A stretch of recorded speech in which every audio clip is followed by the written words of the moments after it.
Hi, everyone, and welcome to the Friday, August 20th installment of the Silicon Insider, the only uncensored look at life and business in the Valley. My name is Mike Malone, and I'm here with special contributor Scott Budman of NBC Bay Area. Our producer is Jordan Henderson. Our East Coast correspondent is Bob Grove. And our host, as always, is the Silicon Valley Business Journal. Okay, what's new this week? I think when it comes to big tech, Yeah. it's interesting to see that antitrust is coming back. Those guys won't go away. Yeah, the FTC filed another complaint, a follow-up. I guess the judge left the door open after he threw out the last one.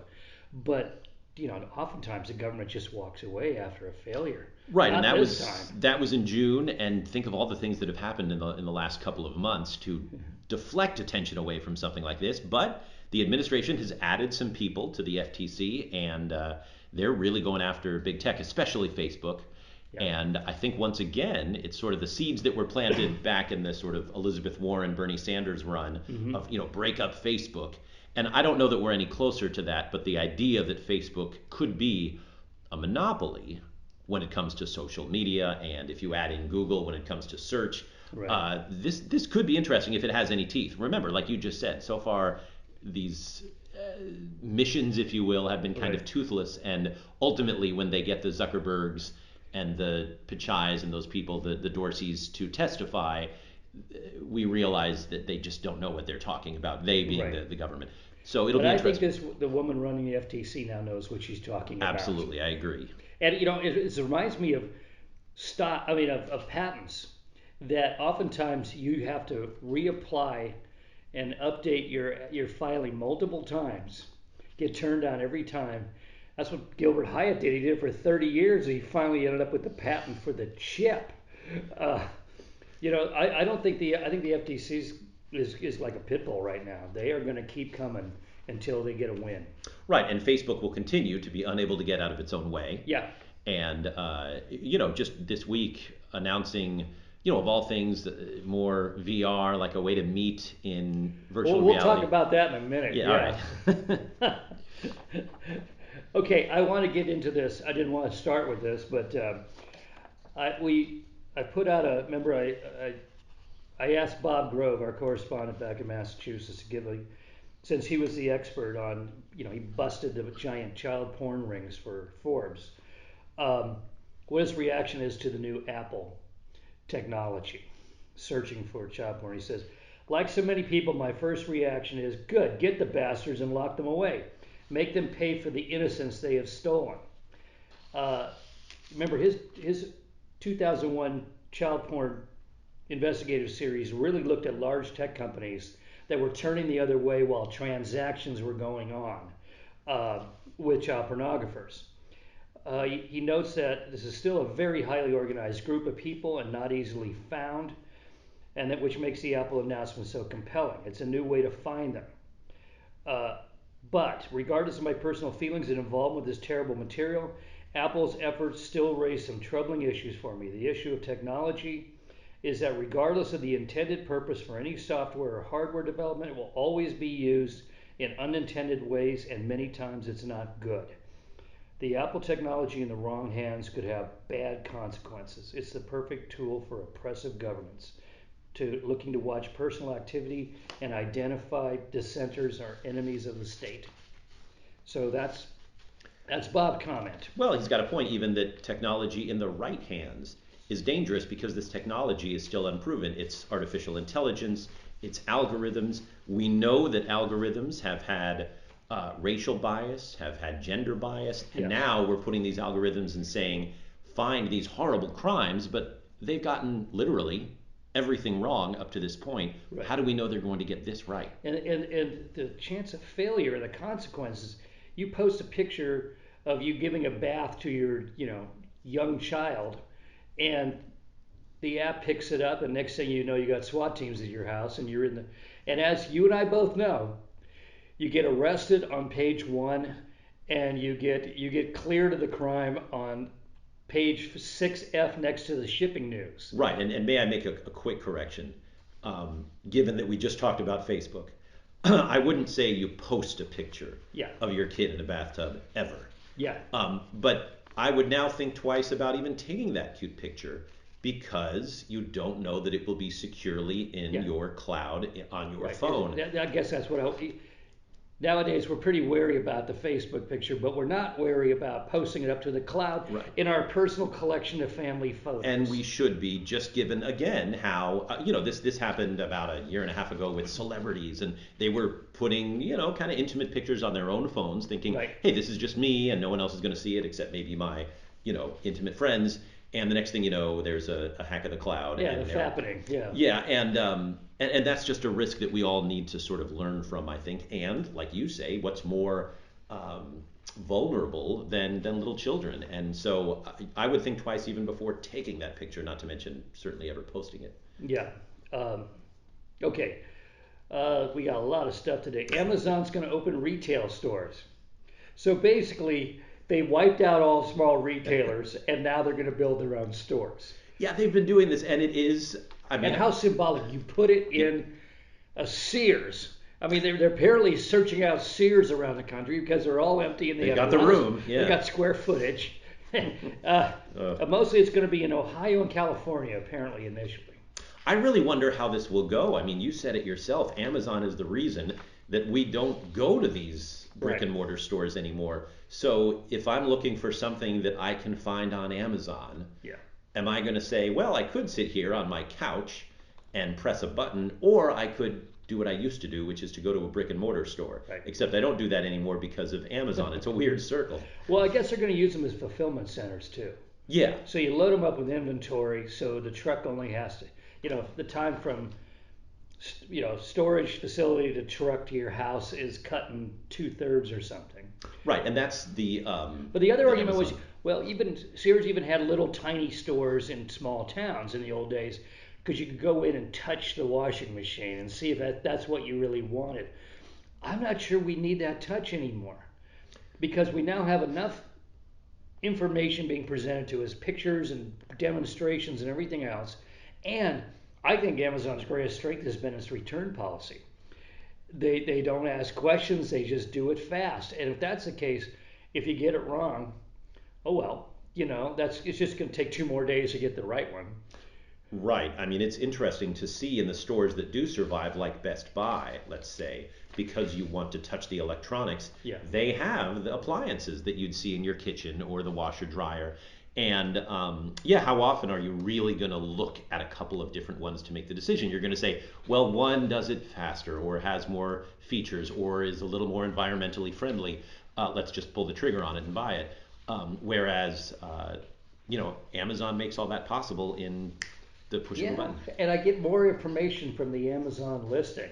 I can keep drilling down. I mean, yeah, I can go stand and touch a washer, but it's on a busy showroom floor. I'm getting eyeballed by the clerk. It's really not a great experience anymore in comparison to doing virtually. Right, and I'm amazed that our job numbers have stayed so strong in the Amazon years, and we're seeing this now through the pandemic, the high-end jobs have come back and are still doing well, Right. but we're still seeing a lot of people unemployed trying to get those smaller jobs, and I wonder if retail, having all but gone away, is really going to lead to a shift that we haven't been able to make yet, and that's left a lot of people in the lurch trying to look for those jobs. I should throw in Apple has now come out as the biggest company in the world, saying we're not going to reopen until January next year. You're right, that's as of this So morning. we've now lost 2021 in a sense. Yeah, and Apple is an interesting If one. we've lost it, I mean, I get the feeling we're not going back now. I think we've fully assimilated. We mentioned this months ago. Is this going to change the culture? I think the culture's changed now. I think the status quo now will be working from home. It may be because the culture changed and the Apples and the Salesforces and the Googles and the Facebooks of the world didn't falter, right? They Right. kept their numbers up in terms of employment. They kept their numbers up in terms of revenue and all that stuff. And certainly something is lost, everybody seems to admit, by not having face-to-face contact. But we're talking variants, we're talking booster shots, we're talking that this is going to last quite a while. And yeah, maybe the tech return is not imminent into the future period. Who knows? It's very possible. And this could go on for 5 more years. And if that happens, that's an entire generation of young people who have only known the lockdown. And what happens to Silicon Valley? Is there any reason whatsoever to be here? No. No, because it's always been physical proximity. But you Right. can immerse yourself in the tech world online now. With Zoom call, and especially now that we have this And the Facebook thing coming up. right. Oh my You can God. awkwardly be an avatar in the metaverse. Okay, let's go. Jury selection in the Elizabeth Holmes trial starts August 31st. Doesn't that seem like years and years ago now? Yeah, so in getting ready to cover this, I've been going back through some of the notes I took after reading Bad Blood and some of the notes I took after covering the initial story and then the blow up of Theranos. And yeah, so much of it seems it's like a trip down memory lane. This was so long ago, and this trial has been put off for all sorts of reasons. Yeah. And the whole time I've been amazed that, and maybe she's been silent to those of us in the press, but that Elizabeth Holmes hasn't done everything she can do to cut a deal. I mean, think about this. She's tried to I've rehab. seen her on vacation in photos. Well, look, she's been on vacation. She's gotten married. She's recently had a child. All these wonderful life things with this, terrible thing Not a hanging bad over her. defense when you walk in the courtroom with your baby. No, but I don't think it's going to keep her out of jail. The only thing that would is some sort of a plea deal and maybe minimize the jail time. But if you keep fighting this, you might lose and lose big. And I just don't understand why she would risk that. But again, I don't know what's going on in her legal defense, except Well, we're starting to get little things. Here might be a reason. Defense attorneys, among other things, are asking that potential jurors be screened for social media use, especially Reddit, and be asked about her celebrity status. So basically, they're going to build this jury out of people who know nothing about how technology works. That's clearly the goal. But if Reddit is one of the categories, you'll find a lot of people who say, no, I haven't looked up Elizabeth Holmes on Reddit. But really, that's very specific. The next question of, do you know who Elizabeth Holmes is? Have you heard of Theranos? Could still be yes to 99% of the population. So just to say, hey, this is a celebrity kind of case, to me is a little bit weak. Yeah. And not going to clear out enough people for them. I wonder about the VCs in Silicon Valley, all the ones who got suckered into putting up money. They've gone on, they've raised billion-dollar funds and everything else. And this could be really embarrassing to them because, you and I, they all have good reasons for having done it, but you and I sense there were other criteria involved. They wanted the female Steve Jobs. And they went for it, and these older VCs put up a lot of money for the blonde lady.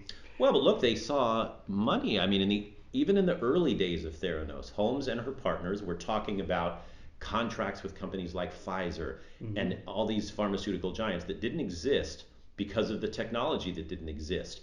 But the way she described it, it was a path. It was a yellow brick road, really, of money. Yeah. And so you had Larry Ellison, you had Draper, Fisher Jurvetson, it was just amazing. I got 2 words in reply: due diligence. Well, right, and that clearly didn't happen because they had stars in their eyes. They had stars in their eyes. And they, as much as most people you'd think would want this to somehow go away quickly before they're all called in. I mean, can you imagine? We might have Henry Kissinger come to San Jose. Here's our testimony. To testify. Oh man. Good grief. This could be quite a show. Yeah. Let's see. Palantir. Okay, you sent me this one, and I heard the same thing from Bob. It's like Palantir buys $50 million in gold in case of a black swan event. Should we worry? Well, that's just, I thought that was kind of an. Well, you think, no, they're just, getting into, physical objects for, in case of inflation and all that. But then you go, wait a minute, it's Palantir. Right. Their list of clients. Yeah, I mean, do they know something we don't? And that's the thing, well-funded tech company goes public, worth billions. What do they usually do these days? And very spooky tech company, talking to very spooky people. But all the other ones, what would they do? They would buy a bunch of crypto and say, hey, we're into the new sexy thing. These guys are running gold. That's gold old school. Bars. Right. They literally have a Fort Knox now. Yeah, and again, nothing against gold. It's a solid, now, 50 million literally solid investment. Yeah, it's hard. I kind of choke when I say it, but 50 million is not that much money. Well, it's a lot for the rest of us, but 50 million is chump change. They could put that in one of their, conference rooms. All right, but But if right. it was 50 billion, I'd be like loading the Winchester and putting sandbags up around the house. Right. So we don't know, obviously, and Palantir of all companies is not going to tell us, but that's a really interesting, I mean, a black swan event. What do they know Yeah. being Palantir and so tightly wound with the government? It just stuck as what a strange thing. And I thought we kind of had one a couple days ago in Afghanistan. Well, yeah. Maybe you're looking at a Taiwan black swan event. Okay, Robinhood's revenue more than doubled in the second quarter. They're Speaking half of a crypto. billion now. Yeah, I mean, they continue to do a huge number of trades as people buy meme stocks and crypto and all that. A big surge in crypto trading emanating from that, but then the stock slumped a little Well, we because still they don't. say their volume's going to go down.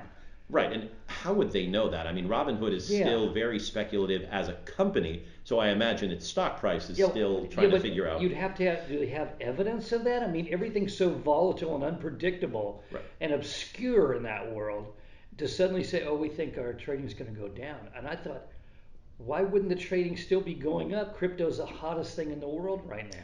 I don't know. I think the honest thing for Robinhood, at least, is to say, yeah, we're volatile and we really don't know who's using our platform or how often they're going to use our platform. But it lost 8% of its stock value on a record second quarter. That's just weird.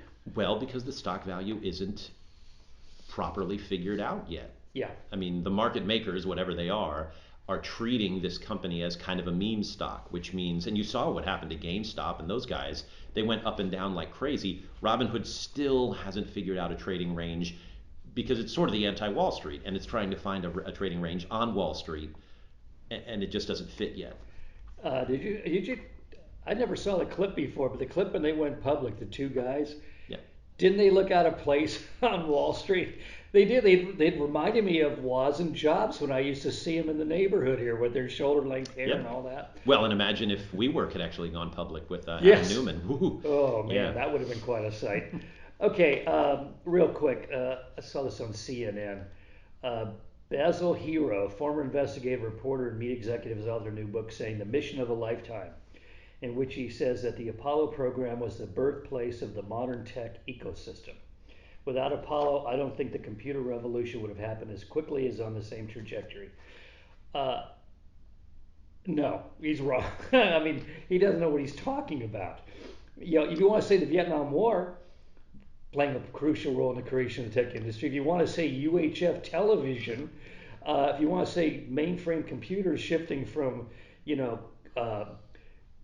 wires to chips, that did it. Well, I defer to you on this, but I remember being a kid and asking people, who were buying, let's say, the early Apple computers and tandems and all that stuff, how did this whole thing get started? And the two things they cited were, the military, which is always where these things come from, but they also said the space program, that a lot of the early chips were. Oh, okay. So eventually, Apollo 11 went to the moon with basically technology you can now get in a kid's Happy Meal at McDonald's. Right. It was very crude, traditional computation stuff, and mostly analog.